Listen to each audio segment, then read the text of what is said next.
Assalamualaikum warahmatullahi wabarakatuh. Perkenalkan, nama saya Mutiara Amada Pramita. Saya mahasiswa semester 1 dari Universitas Pancasakti Bekasi. Program studi Pendidikan Ekonomi kelas B.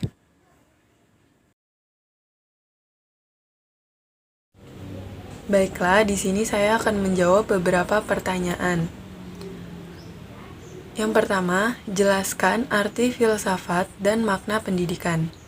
Kata filsafat berasal dari bahasa Yunani, yaitu filosofi. Philo berarti cinta, sedangkan sofi sama dengan kebenaran. Jadi, filosofi adalah orang yang mencintai kebenaran, sehingga berupaya memperoleh dan memilikinya. Filsafat menurut beberapa ahli.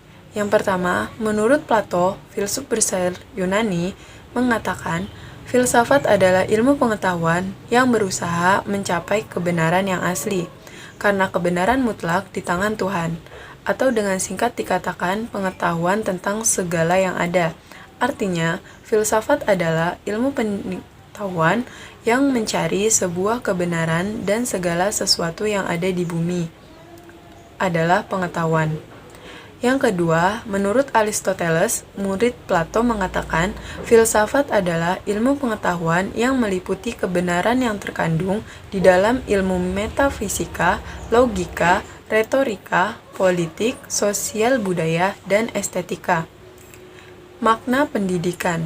Berdasarkan Undang-Undang Nomor 20 Tahun 2003 Pasal 1 Ayat 1 menyatakan bahwa pendidikan adalah usaha sadar dan terencana untuk mewujudkan suasana belajar dan proses pembelajaran agar peserta didik secara aktif mengembangkan potensi dirinya untuk memiliki kekuatan spiritual keagamaan, pengendalian diri, kepribadian, kecerdasan, akhlak mulia, serta keterampilan yang diperlukan dirinya, masyarakat, bangsa, dan negara.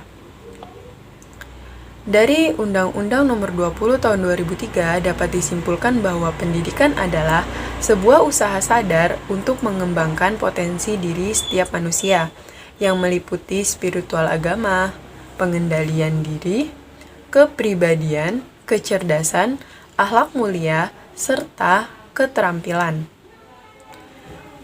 Makna pendidikan menurut para ahli. Menurut Henderson, pendidikan merupakan suatu proses pertumbuhan dan perkembangan sebagai hasil interaksi individu dengan lingkungan sosial dan lingkungan fisik, berlangsung sepanjang hayat sejak manusia itu lahir.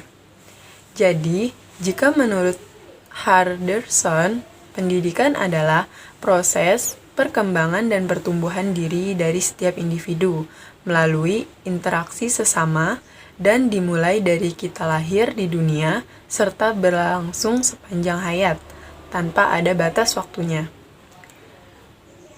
Menurut John Dewey, menyatakan bahwa pendidikan adalah pengorganisasian dan pembentukan pengalaman yang terus berlangsung.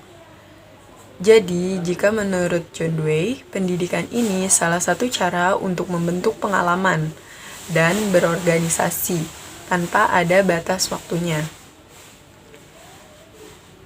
Baik, lanjut ke pertanyaan kedua, yaitu ceritakan sejarah munculnya filsafat.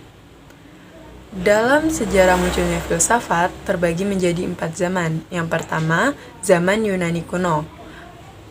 Kelahiran pemikiran filsafat diawali pada abad ke-6 sebelum Masehi, yang ditandai oleh runtuhnya mite-mite atau dongeng-dongeng yang selama ini menjadi pembenaran setiap gejala alam. Sejak abad ke-6 sebelum Masehi, orang mulai mencari jawaban rasional tentang asal-usul dan kejadian alam semesta.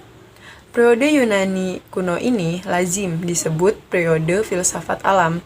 Dikatakan demikian karena pada periode ini ditandai dengan munculnya para ahli pikir alam, di mana arah dan perhatian pemikirannya kepada apa yang diamati di sekitarnya. Lalu yang kedua ada zaman pertengahan, yaitu pada 6 Masehi sampai 16 Masehi. Secara garis besar, filsafat abad pertengahan dapat dibagi menjadi dua periode, yaitu periode skolastik Islam dan periode skolastik Kristen. Pada masa skolastik Kristen, pihak gereja membatasi para filosof dalam berpikir, sehingga ilmu pengetahuan terhambat dan tidak bisa berkembang, karena semua diatur oleh doktrin-doktrin gereja yang berdasarkan keyakinan. Apabila pemikiran-pemikiran yang bertentangan dari keyakinan para gereja, maka filsuf tersebut dianggap murtad dan akan dihukum berat sampai pada hukuman mati.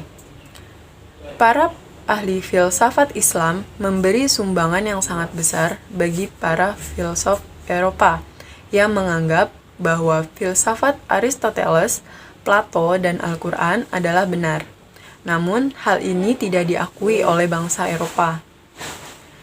Zaman yang selanjutnya yaitu zaman Renaissance, yaitu pada abad 14 Masehi dan 16 Masehi. Renaissance dianggap sebagai masa peralihan dari abad pertengahan ke zaman modern. Zaman Renaissance terkenal dengan era kelahiran kembali kebebasan manusia dalam berpikir. Pada zaman ini, manusia mulai berpikir secara baru dan secara berangsur-angsur, melepaskan diri dari otoritas kekuasaan gereja yang selama ini telah membatasi manusia dalam mengemukakan kebenaran filsafat dan ilmu pengetahuan. Proses melahirkan kembali ini terjadi pada abad ke-15 dan 16, dan yang melahirkan kembali kebudayaan Yunani dan Romawi kuno ini adalah orang-orang yang biasa disebut kaum humanis. Zaman yang terakhir yaitu zaman modern, sekitar 17 Masehi sampai 20 Masehi. Setelah zaman Renaissance, yaitu zaman pencerahan, atau kita sebut zaman modern. Zaman pencerahan berlangsung dari abad ke-17 hingga ke-20 Masehi. Di zaman ini terdapat peristiwa penting, yaitu revolusi di Inggris dan Prancis. Orang-orang yang hidup di zaman ini memiliki keyakinan bahwa mereka mempunyai masa depan yang cerah dan bercahaya berkat rasio mereka sendiri. Manusia di zaman pencerahan cenderung lebih semangat untuk menemukan hal-hal yang baru. Mereka memanfaatkan akal mereka semaksimal mungkin untuk menggapai perubahan, kemajuan, pertumbuhan, pembangunan, peradaban, reformasi, dan revolusi.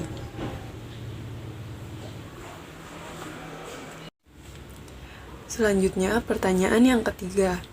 Jelaskan hubungan filsafat, manusia, dan pendidikan dalam upaya pengembangan sumber daya manusia.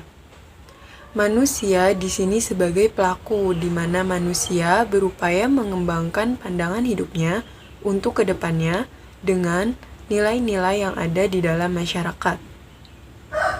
Jadi nilai-nilai tersebut kita kembangkan hingga pandangan hidup kita menjadi logis dan kritis. Maka diajarlah ilmu filsafat yang bertujuan agar dapat merubah pandangan hidup atau pola pikir yang lebih kritis dan logis.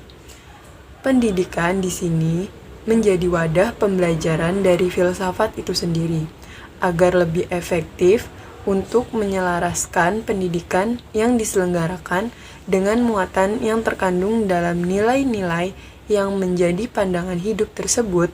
Maka secara sistematis program pendidikan harus menempatkan nilai-nilai tadi sebagai landasan dasar, muatan, dan tujuan yang akan dicapai.